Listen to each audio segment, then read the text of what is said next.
ಒಂದು ಸಲ ನಿವೃತ್ತಿ ಘೋಷಣೆ ಮಾಡಿದ್ಮೇಲೆ ಸುಮ್ಮನಿರ್ಬೇಕಪ್ಪ. ಆದರೆ ಸ್ಪರ್ಧೆ ಮಾಡೋ ಇಂಗಿತ ವ್ಯಕ್ತಪಡಿಸಿರುವ ಸದಾನಂದ ಗೌಡರಿಗೆ BJP ಟಿಕೆಟ್ ಮಿಸ್ ಆಗಿದೆ. ಹಾಗಾಗಿ ಸದಾನಂದ ಗೌಡರು ಯಾಕೋ ಬಹಳ ಆನಂದವನ್ನು ಕಳೆದುಕೊಂಡಂಗೆ ಬೇಸರದಿಂದ ಇರುವಂತೆ ಕಾಣಿಸ್ತಾ ಇದೆ. ಆಮೇಲೆ BJPಯಿಂದ ಒಂದು ಕಾಲು ಹೊರಗಿಟ್ಟಿದ್ದಾರೆ.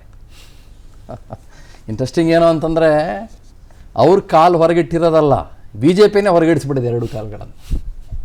ನನಗೆ ಭಾಳ ಆಶ್ಚರ್ಯ ಅನಿಸುತ್ತೆ ರೀ, ಭಾಳ ಆಶ್ಚರ್ಯ ಅನಿಸುತ್ತೆ. ಕಾಂಗ್ರೆಸ್ಗೆ ಸೇರೋ ಸಾಧ್ಯತೆ ನಾನು ಅದನ್ನು ತಳ್ಳಿ ಹಾಕೋಕ್ಕಾಗೋದಿಲ್ಲ. ಯಾಕೆ SM ಕೃಷ್ಣ ಅವರು ಕಾಂಗ್ರೆಸ್ ಸೇರ್ಕೊಳ್ಳಿಲ್ವಾ? BJPಗೆ ಹೌದು. BJPಗೆ ಬರಲಿಲ್ವಾ? ಕರೆಕ್ಟ್ ರೀ, ನಾನು ಉಲ್ಟಾ ಪಲ್ಟಾ ಆಗ್ತಾ ಇದ್ದೀನಿ. SM ಕೃಷ್ಣ ಅವರೇ BJPಗೆ ಬರಲಿಲ್ವಾ? ನೀವು ಸರಿಗಿದ್ದಾರೆ ರೀ, ಕರೆಕ್ಟ್ ಮಾಡೋದಕ್ಕೆ. ನಾನು ಮಗಳು ಬರ್ತಾರೆ ಅಂತ ಖುಷಿಯಲ್ಲಿ ಹೇಳ್ತಿದ್ದಾರೆ, ಮಗಳು ಬರ್ತಿದ್ದಾರೆ ಅಂತ ಖುಷಿಯಲ್ಲಿ ಹೇಳ್ತಿದ್ದೀನಿ. ಸೊ ಆಯ್ತಾ? ಸೊ ಹಾಗಾಗಿ BJPಗೆ ಬರ್ತಾ ಇದ್ದಾರೆ, ಅವರು ಅಲ್ಲಿಗೆ ಹೋಗ್ತಾ ಇದ್ದಾರೆ, ಇವರು ಇನ್ನೊಂದು ಕಡೆಗೆ ಹೋಗ್ತಾ ಇದ್ದಾರೆ, ಮತ್ತೊಬ್ಬರು ಮಗದೊಂದು ಕಡೆಗೆ ಹೋಗ್ತಾ ಇದ್ದಾರೆ. Okay fine, coming back to Sadananda ಗೌಡರು. ಹೌದು, ನಾಳೆ ಏನೋ ಅವರು ಸಭೆ ಮಾಡ್ತಾರಂತೆ. ನಾಳೆ ಸಭೆ ಮಾಡಿ ಇದ್ರ ಬಗ್ಗೆ ಚರ್ಚೆ ಮಾಡ್ತಾರಂತೆ.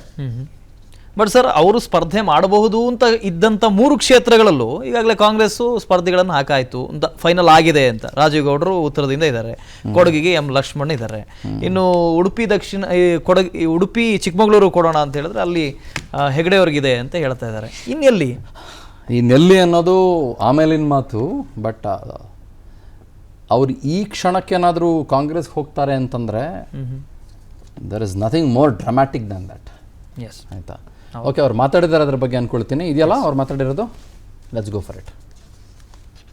ರಾಜ್ಯ ಒಕ್ಕಲಿಗ ಸಂಘದ ಅಧ್ಯಕ್ಷರಾದಂಥ ಹನುಮಂತರು ಅವರು ಮತ್ತು ಅವರ ಎಲ್ಲ ಉಪಾಧ್ಯಕ್ಷರುಗಳು ಮತ್ತು ಕಾರ್ಯಾಧ್ಯಕ್ಷರು, ನಿರ್ದೇಶಕ ಮಂಡಳಿಯವರು ನನಗೆ ಫೋನ್ ಮಾಡಿ ನಾನು ನಿಮ್ಮಲ್ಲಿಗೆ ಬರ್ತೀನಿ, ನಿಮ್ಮಲ್ಲಿ ಸ್ವಲ್ಪ ವಿಚಾರಗಳನ್ನು ಮಾತಾಡಲಿಕ್ಕಿದೆ ಅಂತ ಹೇಳುವಂಥ ಮಾತನ್ನು ಹೇಳಿದರು. ಬೇಡ, ನಾನೇ ಬಂದುಬಿಡ್ತೀನಿ ನಿಮ್ಮಲ್ಲಿಗೆ, ನಿಮ್ಮ ಅಷ್ಟು ಜನ ನಮ್ಮಲ್ಲಿಗೆ ಬರೋದು ಬೇಡ ಅಂತ ಹೇಳೋದಕ್ಕೆ ಬೇಕಾಗಿ ನಾನು ಇಲ್ಲಿ ಬಂದಿದ್ದೀನಿ. ಒಂದಷ್ಟು ವಿಚಾರಗಳನ್ನು ಅವರು ನನ್ನ ಜೊತೆ ಪ್ರಸ್ತಾಪ ಮಾಡಿದ್ದಾರೆ. ಅದರ ಬಗ್ಗೆ ನಾನೇನು ಇವತ್ತು ಹೇಳಲಿಕ್ಕೆ ಇಷ್ಟಪಡೋದಿಲ್ಲ. ನಾನು ಈಗಾಗಲೇ ನಿಮಗೆ ಹೇಳಿದ್ದೀನಿ, ನಾಳೆ ನಾನು ಪ್ರೆಸ್ ಮೀಟ್ ಮಾಡ್ತೇನೆ ಅಂತೇಳಿ. ಆ ಪ್ರೆಸ್ ಮೀಟ್ನಲ್ಲಿ ಎಲ್ಲ ವಿಚಾರಗಳನ್ನು ನಾನು ಉಲ್ಲೇಖ ಮಾಡ್ತೀನಿ. ಓಕೆ, ಏನಾಗಿತ್ತು ಅಂತಂದರೆ ಸದಾನಂದ ಗೌಡರಿಗೆ ಸಹಜವಾಗಿ ಅವರು ಎಲೆಕ್ಟೋರಲ್ ಪಾಲಿಟಿಕ್ಸಿಂದ ನಿವೃತ್ತಿಯನ್ನು ಘೋಷಣೆ ಮಾಡಿದರು. ಇಲ್ಲ ಕೊಡಲ್ಲ ನಾವು ಟಿಕೆಟ್ ಅವರಿಗೆ ಅಂತ ಬಹುತೇಕ ಅವರಿಗೆ ಮಾಹಿತಿ ಬಂದಿತ್ತು ಅಂತ ಅನ್ಸುತ್ತೆ. ಆ ಕಾರಣಕ್ಕಾಗಿ ಅವರು ಎಲೆಕ್ಟೋರಲ್ ಪಾಲಿಟಿಕ್ಸ್ ಬೇಡ ನನಗೆ ಅಂತ. Politics okay, but electoral politics ಬೇಡ ಅಂತಂದಿದ್ರು. ಹಾಗೆ ನೋಡೋಕೆ ಹೋದರೆ ಸದಾನಂದ ಗೌಡರಿಗೆ ನಮ್ಮ BS ಯಡಿಯೂರಪ್ಪನವರಿಗಿಂತಲೂ ಅದಕ್ಕಿಂತಲೂ ಸಿಕ್ಕಂಥ ಸ್ಥಾನಮಾನಗಳು ಸಿಕ್ಕಾಪಟ್ಟೆ ಜಾಸ್ತಿ ಇದೆ. ಹೌದು, ಅವ್ರು ಯಾವ್ಯಾವ ಖಾತೆಗಳನ್ನು ನಿಭಾಯಿಸಲಿಲ್ಲ ಅಂತ ನನಗೊಂಚೂರು ಐಡಿಯಾ ಹಾಕಿದ್ರು ಕೂಡ ನನಗೆ ಗೊತ್ತಾಗಲ್ಲ. ನೋಡಿ, ಅವರು ಮುಖ್ಯಮಂತ್ರಿಗಳಾಗಿದ್ದರು, ಕೇಂದ್ರದಲ್ಲಿ 4 ಖಾತೆಗಳನ್ನು ನಿಭಾಯಿಸಿದರು, ಕಾನೂನು ಸಚಿವರು, ಫರ್ಟಿಲೈಸರ್ ಮಿನಿಸ್ಟರು, ಇನ್ನು ಏನೇನು ಖಾತೆಗಳನ್ನು ನಿಭಾಯಿಸಲಿಲ್ಲ ರೀ ಅವರು. ರೈಲ್ವೆ ಖಾತೆ ಸಚಿವರು, ಸ್ಟಾಟಿಸ್ಟಿಕ್ಸ್ ಆ ಖಾತೆ ನಿಭಾಯಿಸಿದಂಥವ್ರು. ಅದರ ಜೊತೆಗೆ ಸತತವಾಗಿ 20 ರಿಂದ 27 ವರ್ಷಗಳ ಕಾಲ ಅವರು ಅಧಿಕಾರದಲ್ಲೇ ಇದ್ಕೊಂಡು ಬಂದವರು. BJP ರಾಜ್ಯಾಧ್ಯಕ್ಷರಾಗಿದ್ದರು, BJP ಸ್ಟೇಟ್ ಪ್ರೆಸಿಡೆಂಟ್ ಆಗಿದ್ರು. ಹಾಗಾಗಿ ನನಗೆ ಇದು ಅರ್ಥ ಆಗ್ತಾ ಇಲ್ಲ. ಪಾಸಿಬಲಿ ಅವರ ಮನೆಯಲ್ಲಿ ಮತ್ತೊಬ್ಬರು ಇಲ್ಲ ನನ್ನ ರಾಜಕೀಯ ಮುತ್ಸದ್ದಿತನವನ್ನು ಪೀಳಿಗೆಯನ್ನು ಕೊಂಡೊಯ್ಯುವುದಕ್ಕೆ ಅನ್ನುವ ನೋವಿನಲ್ಲಿದ್ದಾರಾ ಅಥವಾ ಏನು ಅನ್ನೋದು ನನಗೆ ಅರ್ಥ ಆಗ್ತಾ ಇಲ್ಲ. ಬಟ್ ಸರ್, ಈ ಹಿಂದೆ ಇವರೀಗ ನಮ್ಮ ಜಗದೀಶ್ ಶೆಟ್ಟರು ರೆಬಲ್ ಆದರೂ ಕಾಂಗ್ರೆಸ್ಗೆ ಹೋದ್ರು, ಮತ್ತೆ BJP ಬಂದಿದ್ದಕ್ಕೆ ಇವಾಗ ಟಿಕೆಟ್ ಸಿಗ್ತಾ ಇದೆ. ಈಶ್ವರಪ್ಪನವ್ರು ರೆಬಲ್ ಆದರೂ ಸುಮ್ಮನೆ ಇದ್ರು, ಏನೂ ಸಿಗಲಿಲ್ಲ. ಅದಕ್ಕೆಲ್ಲಾದರೂ ಸದಾನಂದ ಗೌಡರು ಆಯ್ತಪ್ಪ ನಂದು ಒಂದು ನೋಡ್ಬಿಡೋಣ ಅಂತ ಏನಾದರೂ ಇದ್ದಾರಾ ಅಂತ. ಟೈಮಿಂಗ್ ಮ್ಯಾಟರ್ಸ್ ಅಲ್ಲ.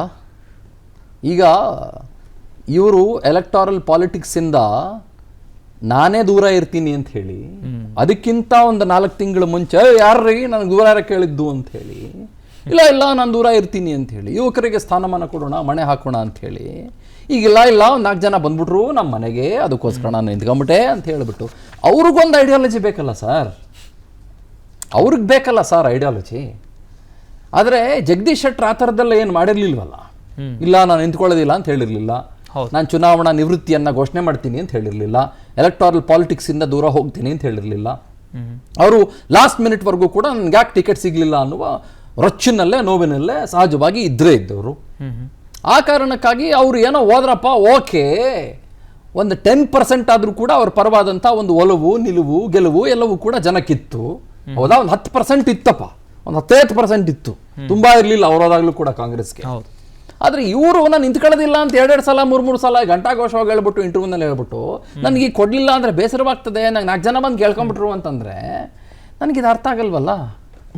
ಆಮೇಲೆ ಬೆಂಗಳೂರು ಉತ್ತರವೋ ಅಥವಾ ಇನ್ನೊಂದೋ ಮತ್ತೊಂದೋ, there are many able candidates than Sadananda ಗೌಡರು ಅಲ್ವಾ, ಏನೋ ಮಾಡಿದ್ರಲ್ಲ. ಹೌದು. ಬಹುಶಃ ಅವ್ರಿಗೆ ಇನ್ನೊಂದೇನೋ ಬೇಜಾರು ಇರ್ಬೋದು ಅಂತ ಅನ್ಸುತ್ತೆ. ಶೋಭಾ ಕರಂದ್ಲಾಜೆ ಅವರಿಗೆ ಅಲ್ಲಿ ಆಂಟಿ ಇನ್ಕಂಬೆನ್ಸಿ ಇತ್ತು, ಅವ್ರನ್ನ ಅಲ್ಲಿ ಆಂಟಿ ಇನ್ಕಂಬೆನ್ಸಿ ಇದ್ದ ಕಾರಣಕ್ಕೆ ನನ್ನನ್ನು ಬಲಿ ಹಾಕೋದಕ್ಕೆ ಇಲ್ಲಿ ಕರ್ಕೊಂಬಂದ್ಬಿಟ್ರು ಅನ್ನೋದೊಂದು ಬೇಜಾರು ಇರಬೇಕು ಅಂತ ಅನಿಸ್ತದೆ. ನನ್ನ ಪ್ರಕಾರ ಆ ಬೇಜಾರು ಜಾಸ್ತಿ ಅದೇ ಇರಬೇಕು ಅಂತ ಅನಿಸ್ತದೆ ನನಗೆ. ಅದು ಗೊತ್ತಿಲ್ಲ, ಅದು ಅದ್ರ ಹಿಂದೆ ಯಾರ್ಯಾರ ರಾಜಕೀಯ ಕೈವಾಡ ಇದೆ ನನಗಂತೂ ಗೊತ್ತಿಲ್ಲ. But I don't think Sadananda ಗೌಡರು ಇವಾಗ ಆರಾಮಾಗಿರೋದು ಒಳ್ಳೆಯದು, ಆರಾಮಾಗಿದ್ದರೆ ಒಳ್ಳೆಯದು. Because this may not work, because this are the last final leg of the elections. Announce ಕೂಡ ಆಗೋಗಿದೆ. And I don't think this will work at the moment ಅಷ್ಟೇ. ಅನುಕ್ಷಣದ ಸುದ್ದಿಗಳಿಗಾಗಿ ವಿಸ್ತಾರ ನ್ಯೂಸ್ ಯೂಟ್ಯೂಬ್ ಚಾನೆಲ್ ಸಬ್ಸ್ಕ್ರೈಬ್ ಮಾಡಿ.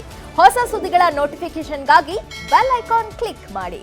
ಲೇಟೆಸ್ಟ್ ಅಪ್ಡೇಟ್ಸ್ಗಾಗಿ www.vistaranews.com ವೆಬ್ಸೈಟ್ಗೆ visit ಮಾಡಿ. ಅಂಗೈಯಲ್ಲೇ ಜಗತ್ತಿನ ಸುದ್ದಿ ತಿಳಿಯಲು ವಿಸ್ತಾರ ನ್ಯೂಸ್ ಕನ್ನಡ ಆಪ್ ಡೌನ್ಲೋಡ್ ಮಾಡಿ.